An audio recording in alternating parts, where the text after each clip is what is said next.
This video is sponsored by Squarespace. I'll talk more about Squarespace later on in the video.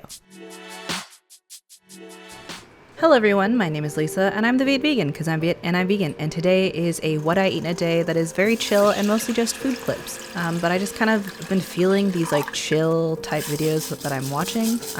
Again, watching a lot of Korean housewife vlogs, but I thought I would make my own today. So today I'm starting off with a very filling breakfast of savory oats. If you've been following me on Instagram, you have seen that I've eaten a lot of these. So I have a recipe that's like kind of similar to this.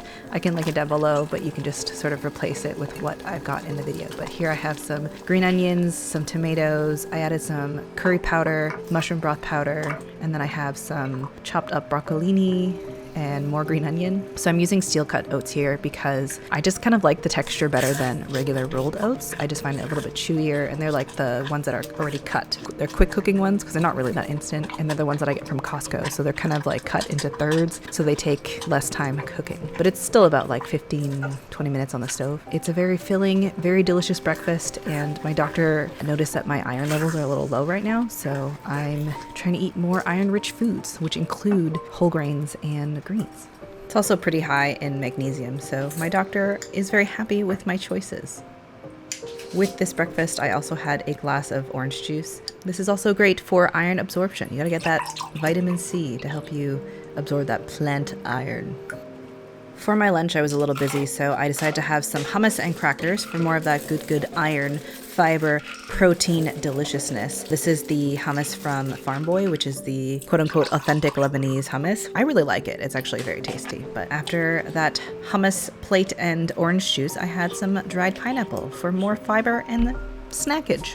Let's talk about today's sponsor, Squarespace. Squarespace is your go-to place to build a beautiful website. You don't need to code, worry about optimization, or build a template because Squarespace has done all of that for you. They give you so many different drag and drop templates. You just need to plunk in your content and you focus on your business and not your website. Use their built-in email marketing tools, keep track with their analytics, sell your merch, and if you need help, they've got 24/7 customer service. If you have a business, a side hustle, a food blog, or need to show off your portfolio and you need your own little corner of the internet, get started today by going to squarespace.com/vietvegan and use code VIETVEGAN to get 10% off your first order.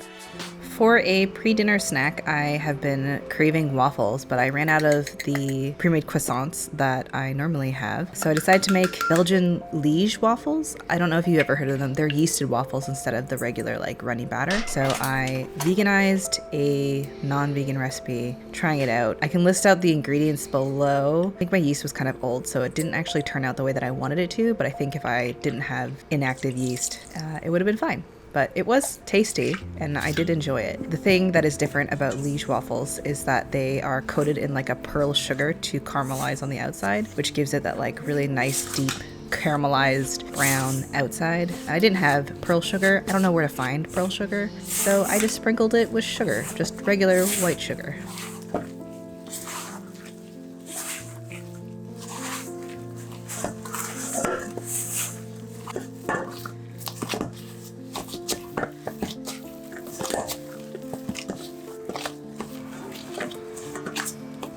I kneaded the dough until it was kind of smoothish, and then I let it rise for about 45 minutes to an hour. It's supposed to double in size, but it didn't do that, so no worries. So this is just my attempt at making it into kind of a ball before putting in the waffle maker. But this recipe, I think typically makes like 8 waffles, but I don't need that many waffles, so I just made it enough for 2.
topped it with some coconut whip.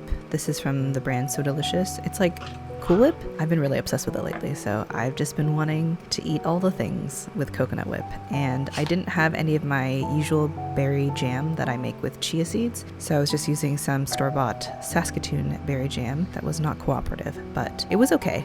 My jam is superior. I can leave the link down below. It's just like a regular chia jam that I make with frozen berries, and it's very good and not too sweet and very berry-y. As I said, the yeast didn't really rise properly, so it didn't really like fluff up the way that I wanted it to. So I might have to buy new yeast to try in this, but yeah, it was okay. I would probably eat it again.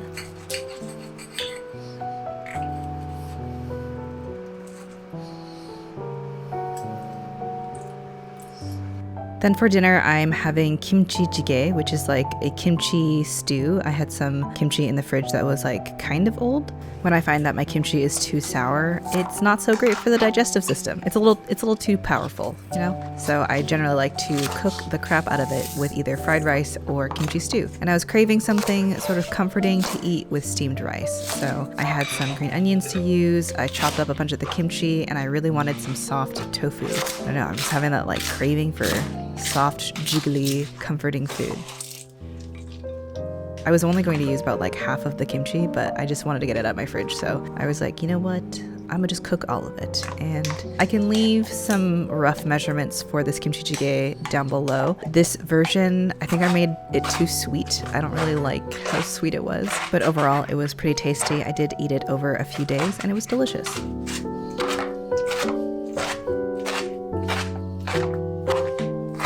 Normally I would fry the kimchi a little bit just to like deepen some of the flavor, but I was too impatient, so I just literally just put everything into the pot, covered it, and then let it cook for a long time.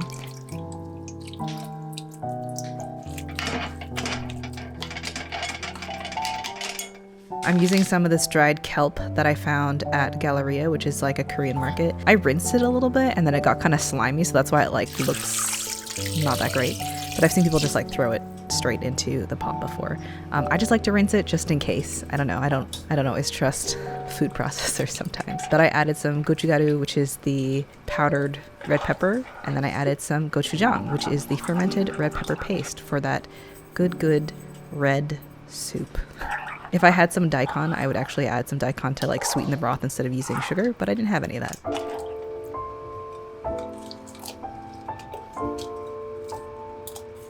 I also added some mushroom broth powder. Let that cook for about 20 to 30 minutes to like really cook down, because you want to cook the kimchi well to sort of kill any of the super strong bacteria from giving you bad belly times. Once that is pretty cooked down, I add the soft tofu, and then I let that cook through, add in the green onions, and then serve it with rice.